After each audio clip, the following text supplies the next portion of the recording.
Welcome to Stories from New Eden, the podcast where history, myth, and forgotten truths converge among the stars. I'm your host, Zal Arbosa, and here we dive deep into the lost archives, blacksite reports, and whispered legends of the EVE online universe. From the rise of ancient civilizations to the silent horror of wormhole space, each episode uncovers the hidden narratives that shape New Eden, the truths behind the empires, the lies buried in the ruins, and the echoes left behind by those who vanished. Whether you're a hardened capsuleer or a curious newcomer, this is your gateway to the lore that breathes life into the void. This is Stories from New Eden. Let's begin. The last light of Eden. I remember the day the Eden Gate fell like it was yesterday, though it feels like a lifetime ago. I was still young, a fresh recruit assigned to the Eden Outpost, one of the last stable stations at the edge of the cluster before the void swallowed everything. We called it the Gateway to Hope, a shining testament to humanity's reach beyond the stars. But that day, it became a monument to chaos. The sky above Eden was a kaleidoscope of shifting colors, wormhole storms raging with furious intensity, twisting and tearing the very fabric of space. The gate was our lifeline, a shimmering archway humming with ancient Talokan power, steady and bright for decades. But something changed. The hum turned to a low growl, like the station itself was groaning under a terrible weight. The first sign was the flicker. Lights dimmed, flickered, then went out, just for a heartbeat. Then the emergency protocols kicked in, alarms blaring, red sirens slicing through the tense silence. We all knew what that meant. The wormhole was destabilizing. The gate was failing. Captain Merrick, a grizzled veteran who had seen more than his share of disaster, barked orders over the comms. Seal all bulkheads. Prepare for evacuation. This isn't a drill. But it was too late. I stood at the observation deck, staring into the writhing chaos of the wormhole, watching as the stable conduit collapsed into a chaotic maelstrom of swirling energy. Space itself seemed to fold and shatter. Ships caught in the flux were torn apart in silent explosions, their wreckage scattered like shards of glass. The whole station trembled violently. Panels exploded, sending shards of metal and glass flying. Power flickered and died in waves.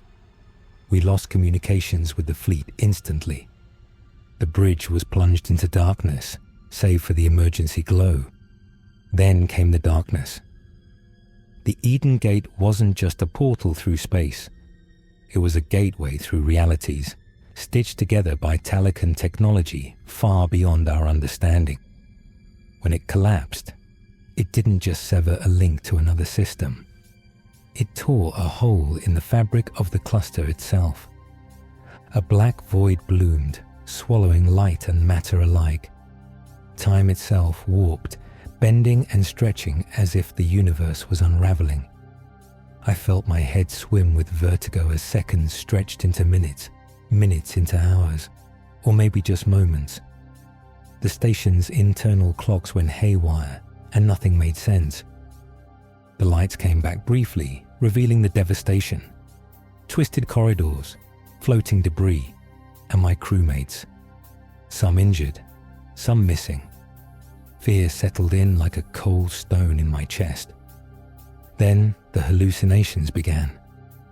Voices whispered from the walls, unintelligible but tinged with malice and sorrow. Shadows moved just beyond sight.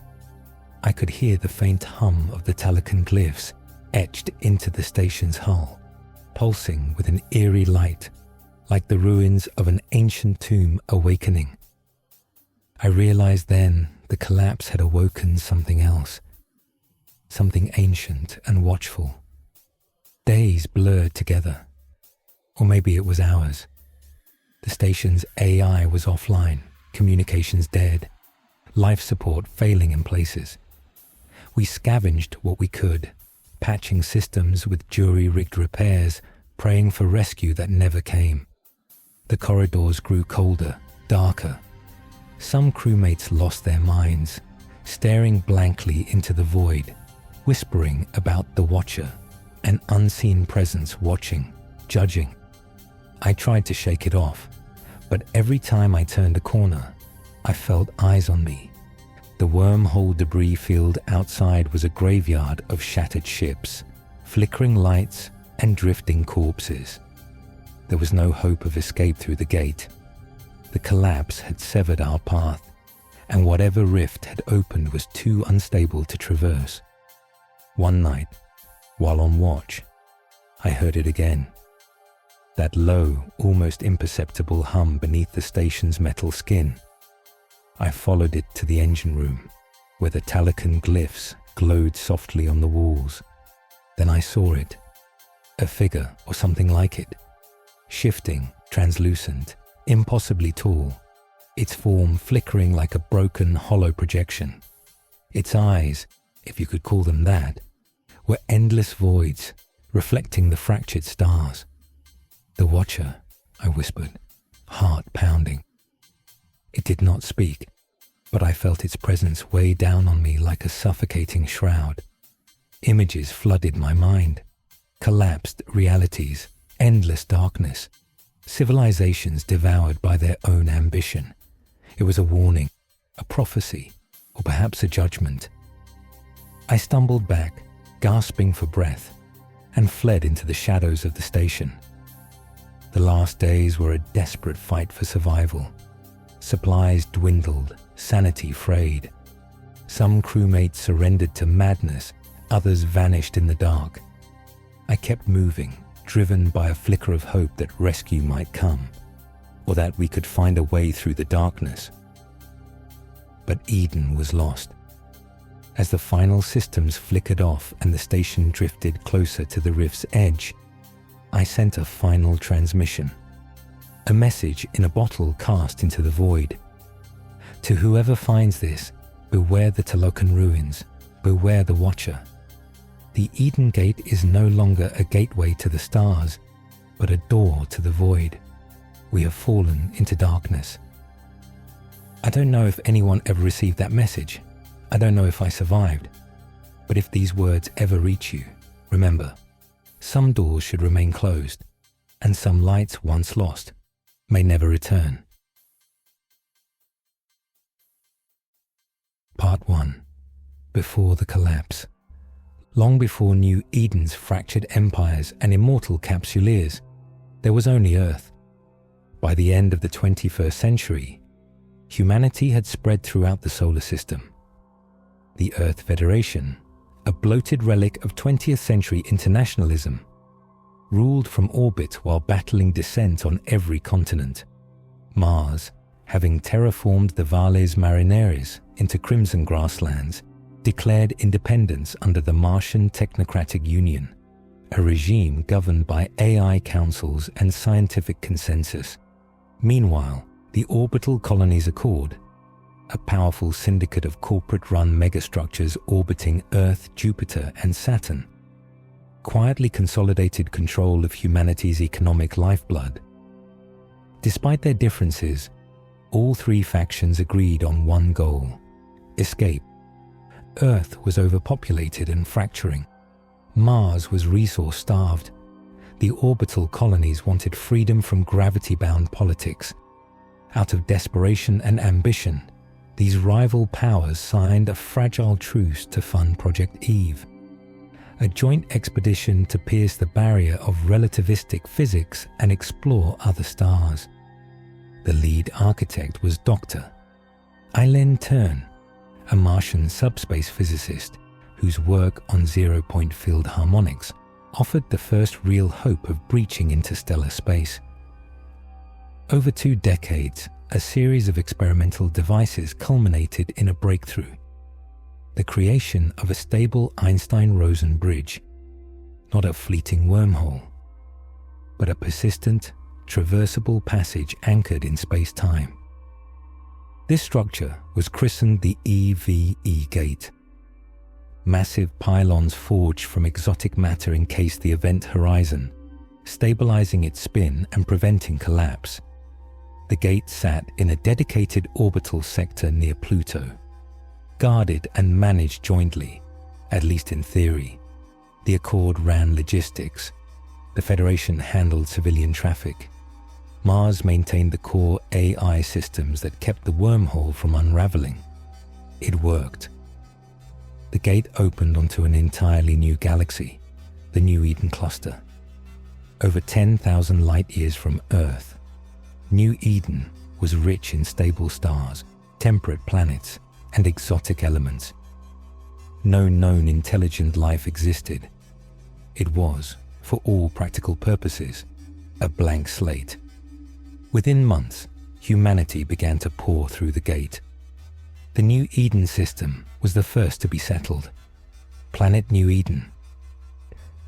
Dry, rocky, but orbiting a stable G-class star, was terraformed by Martian nanomachinery and seeded with genetically adapted crops. Accord contractors constructed orbital rings and refinery platforms. Federation civilians landed in arcologies designed to mimic old Earth cities. But New Eden was never meant to be the final stop. As the wormhole's throughput improved, humanity expanded outward in every direction. In just 50 years, over 400 systems were colonized, forming a vast lattice of settlements connected by jump fleets and experimental stargates. This period, known in declassified blacksite reports as the First Dispersion, marked not just expansion, but division. Though the gate had united Earth's powers on paper, the old rivalries quickly resurfaced as the stars became their new canvas. Martian colonies chose harsh, inhospitable systems, ice planets, volcanic moons, toxic worlds, and bent them to their will. Martian biosculptors engineered post-human settlers, while AI governance began replacing traditional human leadership. Archived logs from the Martian cruiser LZ Tantalus describe their goals bluntly. Let others seek comfort. We seek transcendence. Earth Federation settlers sought familiar worlds, temperate biospheres, blue oceans, green valleys. Their colonies were deeply nostalgic, structured by old nation-state blueprints. Records show entire ecosystems were imported from Earth, and even cultural borders recreated in exile. The Neo-Sino-Bloc, Pan-African Directorate, and the Mero-European Union reformed as powerful regional spheres in the stars. The Orbital Colonies Accord, always pragmatic, moved fast to seize resource-dense systems. Cloning facilities, deep-core mines, and cybernetic refineries dominated their outposts. Accord settlements became efficient, brutal, and wildly profitable. Labor was cheap, often grown. Blacksite Report 097-B details disturbing practices. Subjects designated Gamma Series show 98.3% compliance in 0G maintenance zones. No memory retention protocols triggered. Meanwhile, independent and fringe groups, techno-mystics, genetic isolationists, anarcho-syndicalists, and neo-religious cults splintered off. Generational ships vanished into the dark. Some would become legend. The Talican, masters of dimensional engineering, are believed to descend from isolationist Mars-born scientists who rejected AI integration and vanished into uncharted space. The Yanjung, originating from a fusion of spiritualist and technocratic traditions, constructed cities of impossible design powered by graviton harmonics. These groups established their own micro-empires and left behind only ruins and whispers. As the expansion accelerated, cracks began to appear. Communications lagged across vast distances. Supply chains stretched thin. Colonies increasingly viewed themselves not as Earth's children, but as sovereign civilizations. A classified Federation message, archived under Red Priority Sigma, dated just before the collapse, reads, System G-226 declaring autonomy. Martian science vessels refusing orbital clearance. Accord threatens trade embargo. Colonial cohesion index now below 43%. Then came the disaster. It struck without warning. The last Terran transmission from gate control describes a rapid energy spike, followed by catastrophic destabilization of the lattice field. Event horizon destabilizing, reverse syncopation across stabilizers, gravitational harmonics inverted. My God, it's folding in on itself. Contact was lost. The Eve Gate collapsed. Billions were stranded. Supply ships never came. The old Earth powers, Martian, Terran, orbital, were erased in a single moment, their entire infrastructure severed. What followed was not an apocalypse in fire, but a slow, choking silence. Star by star, system by system, colonies began to fail. Civilizations regressed. Technologies were lost. And from the ashes, something new would eventually rise. Part 2. After the collapse. With the Eve Gate closed and the stars silent, the age of Terran expansion ended in an instant. Billions of colonists, scattered across hundreds of systems, awoke to a new reality. There was no going home. For many systems, the collapse was not immediately obvious. Messages continued to echo through local relays for weeks, even months. Some believed it was simply a communication delay. Others assumed sabotage. But as the supplies dwindled, energy reserves ran dry, and maintenance drones failed with no replacements, the truth became undeniable.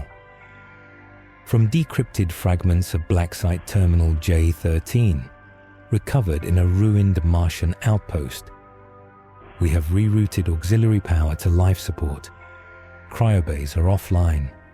Planetfall is no longer optional. We've received no inbound signals from gate control. It is gone. In dozens of systems, life support domes collapsed. Terraforming engines ground to a halt. Cities, once fueled by Terran supply chains, withered into husks. Entire planets fell silent. Some colonies held on. Most did not. What followed was not a single unified fall, but 1,000 individual dark ages, each unfolding in isolation. Federation colonies, heavy with population but low on resilience, were among the first to descend into chaos. Ration riots turned to civil wars. Cultural memory fractured. Many regressed into pre-industrial societies, some losing even the knowledge that they had come from the stars. Martian enclaves, built to endure hostile conditions, fared better. Their AI cores managed infrastructure for decades, yet even they could not maintain quantum entanglement networks or fabricate high-end components indefinitely. Eventually, the machines fell silent. Many Martian-descended colonies embraced post-human mysticism, elevating their machine creators into gods. Accord holdings, organized like corporate states, fractured under pressure. Clone populations, no longer managed, began to rebel. Some systems saw total civil collapse. Others gave rise to brutal successor regimes that worshipped capital as religion and founder CEOs as deities. Some remnants of advanced technology persisted. In a few cases, emergency gate prototypes built on the far side of the Eve Gate remained functional for decades, enabling limited interstellar travel. These formed the seeds of regional empires, but none ever rivaled the speed or scale of the original Terran network.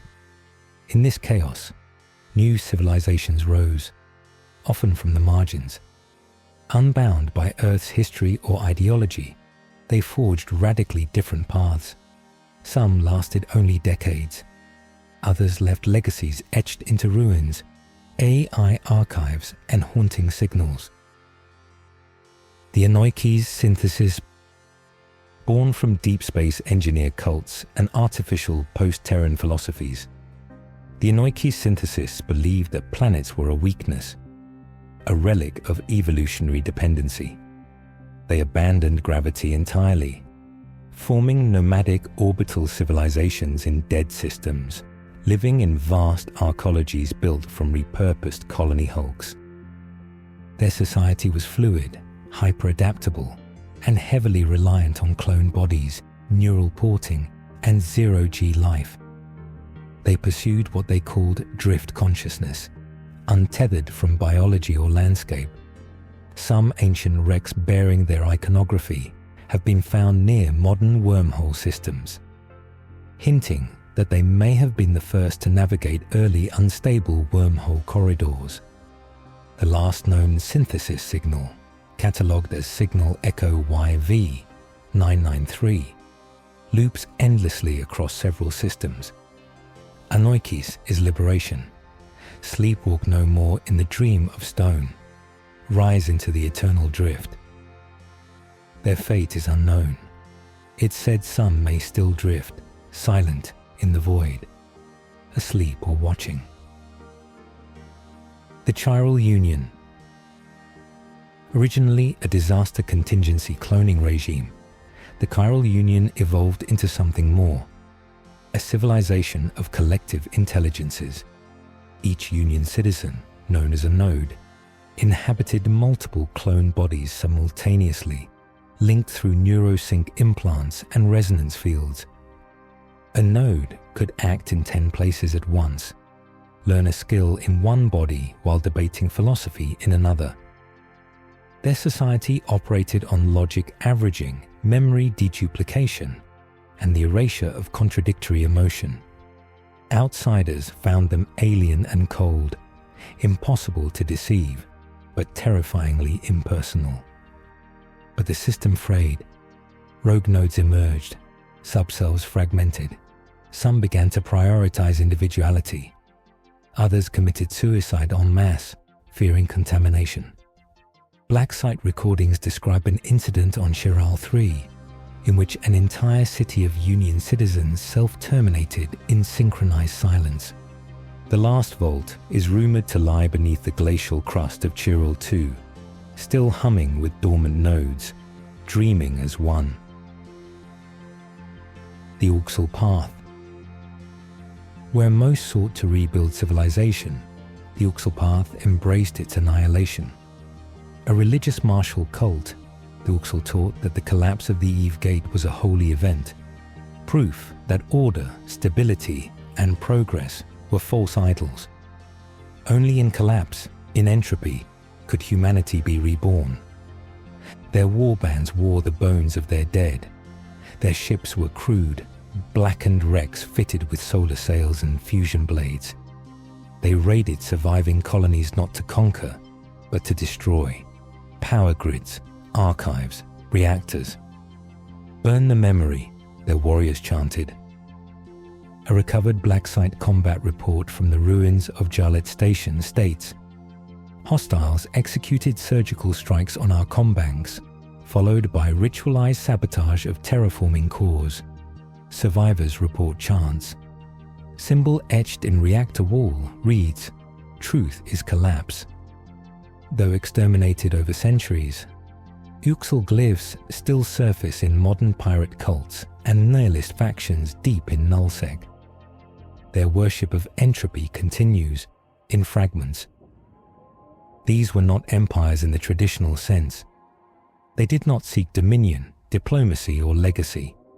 They were manifestations of belief, strange, haunting, and in some cases, far ahead of their time.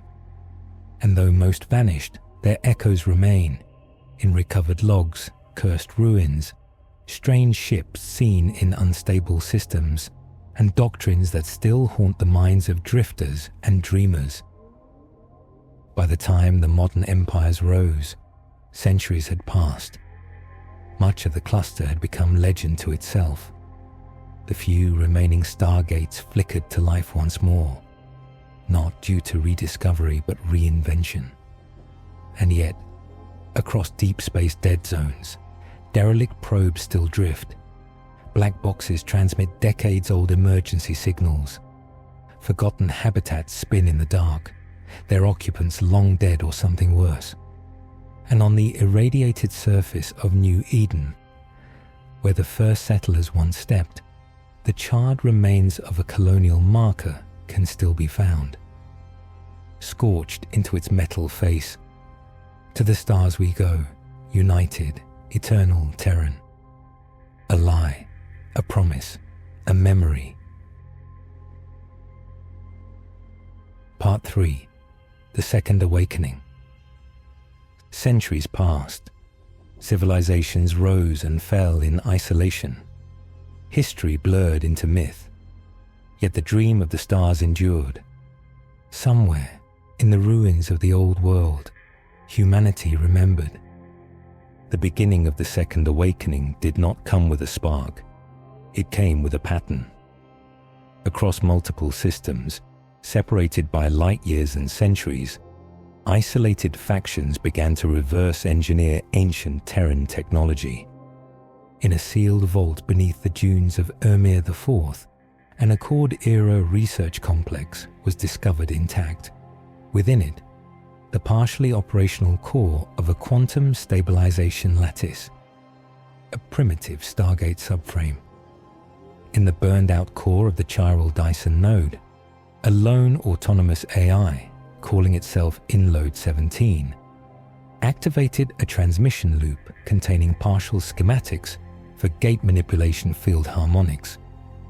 And in the drifting remains of a synthesis ring city above the gas giant Xanthi, a functioning entanglement beacon pulsed intermittently. When two explorers aligned their rediscovered gates using its signal, the first interstellar jump in nearly 2,000 years occurred. Blacksite Report X-N09, now declassified, includes the following. The gate pulsed, once, then screamed. We expected light, but there was none. Then the second gate lit up. There were no witnesses, but data suggests something came through first. It was the beginning of reconnection. The long night was ending. With gate technology returning, the remnants of humanity emerged from the dark, blinking, armed, and deeply changed. Some had preserved knowledge. Others had diverged so far they no longer spoke recognizable languages. There were moments of peace, of reunion, of awe. There were also wars. The Chiral successor states, still ruled by fractured collective minds, viewed outsiders as cognitive threats. The Ashari survivors of the Uks'le raids launched preemptive strikes on systems they believed to be contaminated by collapse cults. The new Yanjung refused all contact, disappearing into self-sealing wormholes. Yet, out of the confusion, 4 dominant powers slowly emerged, forged not just from survival, but from will. The Gallente. Originally a Terran liberal democracy seeded from Earth's western blocks, Gallente colonists had built their early settlements on ideals of freedom, individualism, and cultural proliferation. In the collapse, many of their early colonies regressed, but one survived, evolved, and began to thrive. Gallentia Prime.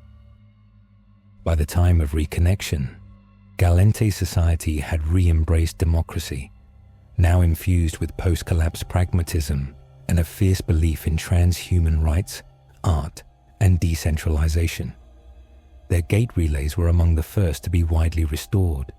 Their culture, equal parts chaotic and dynamic, soon radiated across nearby systems.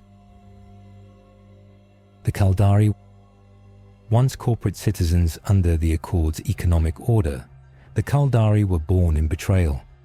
During the collapse, they were abandoned by the very parent megacore that had funded their survival.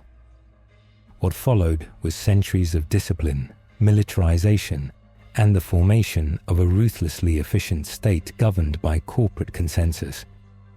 They rebuilt their gates faster than any other group, but not to explore. They built to defend. For the Caldari, every contact was a threat, every re-emerged colony a potential competitor. Their fleets were lean, quiet, and deadly. The Amars, descendants of a neo-theocratic colony near the Ashab system, the Amar did not survive the collapse. They thrived on it. Their rulers declared the fall a divine cleansing, and the Eve Gate's closure as God's judgment on a prideful humanity. From that belief, a theocratic empire was born, aggressive, rigid, and technologically advanced due to carefully preserved Terran databanks. When recontact occurred, they declared the stars as theirs by divine right. What followed were waves of religious crusades, mass conversions, and conquest. Their descendants would come to rule the largest contiguous empire of the reconnected cluster. The Minmatar, originally seeded as labor caste populations by Accord terraformers and Accord-led projects, the ancestors of the Minmatar had suffered both exploitation and abandonment. During the collapse, many of their planetary systems fell into tribalism, but not into ignorance. The Minmatar remembered. They preserved knowledge in oral traditions, encrypted song archives, and modular tattoos that encoded engineering blueprints. Their rediscovery of Stargate technology was slower, but their people were numerous, resilient, and fiercely independent. By the time of full reconnection, they had already begun fighting back against the Amar, who had enslaved entire Minmatar populations during early crusades. Their rebellion would become one of the defining wars of the early reconnected age. The four powers did not so much form as crystallize, shaped by the scars of their isolation and the truths they chose to preserve or destroy. In a classified blacksite archive stored within a defunct Talokan vault, an AI known only as Archivist Zero offers the following entry. They returned to the stars, but not as they left. Some came singing, others came armed, and some never came at all. By the time the cluster was reconnected, many of the earliest gates had been forgotten again. Others had become haunted or sealed. Wormholes twisted through the edges of the stars. Something ancient watched, waiting for humanity to find it again. And in the heart of New Eden, the shattered ruins of the original Eve Gate still burned with white fire, pulsing once every 37 seconds, like a heartbeat or a warning. Part 4. Shadows of the Ancients. In the centuries following the Second Awakening, explorers and archaeologists from all empires ventured into the forgotten edges of the cluster. Their prize, the ruins and relics of the Talokan, an ancient civilization far predating humanity's earliest expansions by tens of thousands of years, whose technology bent the very fabric of space and time. Talokan ruins are scattered across star systems, often cloaked in dead zones, where conventional stargates fail or behave erratically. Blacksite expeditions into these areas returned both awe-inspiring discoveries and warnings. The Talokan are widely regarded as one of the oldest known civilizations in the cluster, their origins shrouded in mystery and the veils of deep time. Scholars and clandestine operatives alike have long debated where they truly came from. One prevailing theory suggests the Talokan were not originally native to the cluster, but rather extra-dimensional beings who arrived through ancient, long-forgotten wormholes from realms beyond normal space and time. This notion is supported by the non-linear architecture of their ruins and the strange, often paradoxical phenomena that surround their artifacts, hinting at technologies that manipulate causality itself.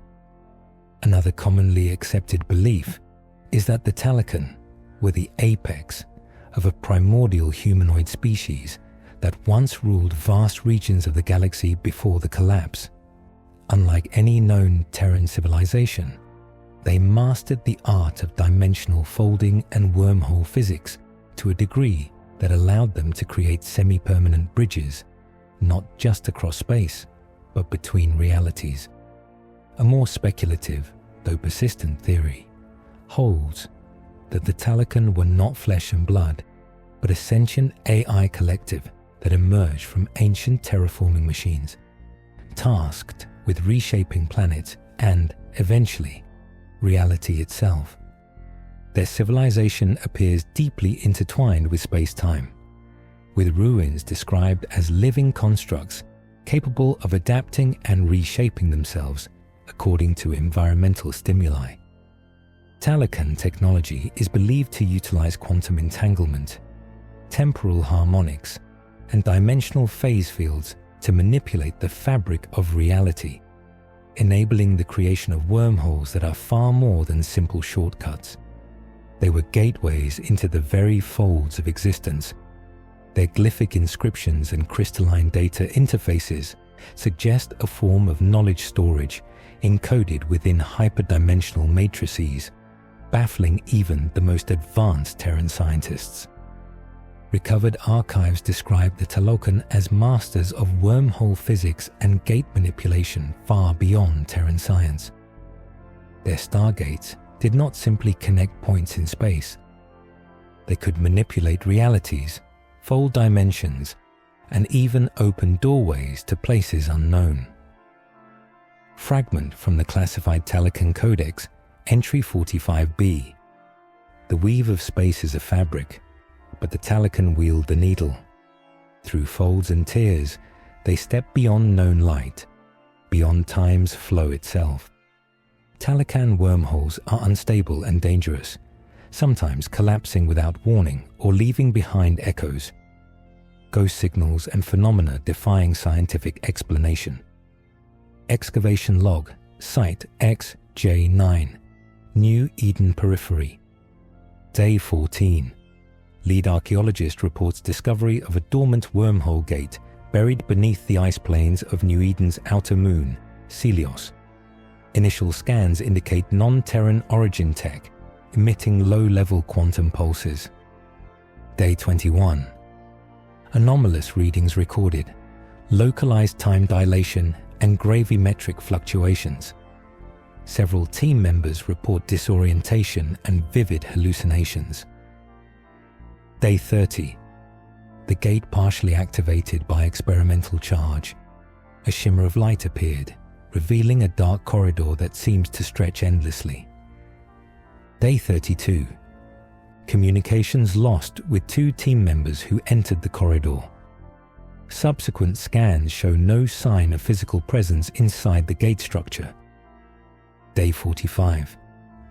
The remaining team reported receiving encrypted transmissions, fragments of Talokan language, and what appears to be a warning. Beware the unraveling.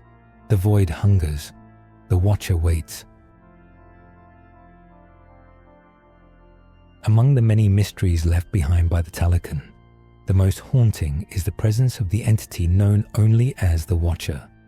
Survivors of Talican expeditions describe the Watcher not as a physical being, but as a pervasive, unseen force that watches with an awareness beyond mortal comprehension.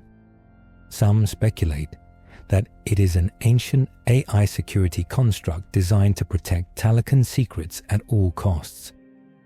Others believe it is the lingering echo of the Talican's collective consciousness, bound eternally to their ruins as a spectral guardian. More disturbing theories suggest the Watcher may be a cosmic entity born from the very collapse of realities, a force that feeds on the instability caused by the manipulation of wormholes, and thus is drawn inexorably to Talican sites. Encounters with the Watcher are marked by inexplicable phenomena, fleeting sensor shadows that vanish when approached, subspace whispers layered with harmonics that induce nausea or disorientation, sudden and severe gravitational distortions, and localized time dilation. Most chillingly, ships and crews have vanished near Talokan ruins without trace, often coinciding with bizarre spatial collapses or temporal anomalies. The purpose of the Watcher remains a matter of speculation. It may be the stern protector of Talokan legacies, ensuring that dangerous knowledge does not spread beyond the ruins. Alternatively, it might be an agent accelerating the unraveling of space-time itself, acting as a harbinger of a cosmic reset. Some even believe it exists as a sentient observer, a cosmic witness to the arrogance of civilizations, meting out inscrutable judgment through unfathomable means. Talokan artifacts and technology have been salvaged and reverse-engineered by all four major empires.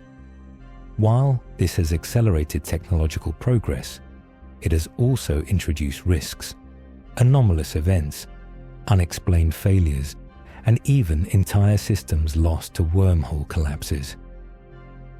In the secret files of the Caldari Intelligence Directorate, Talokan tech is a double-edged sword. It promises power, but breeds madness.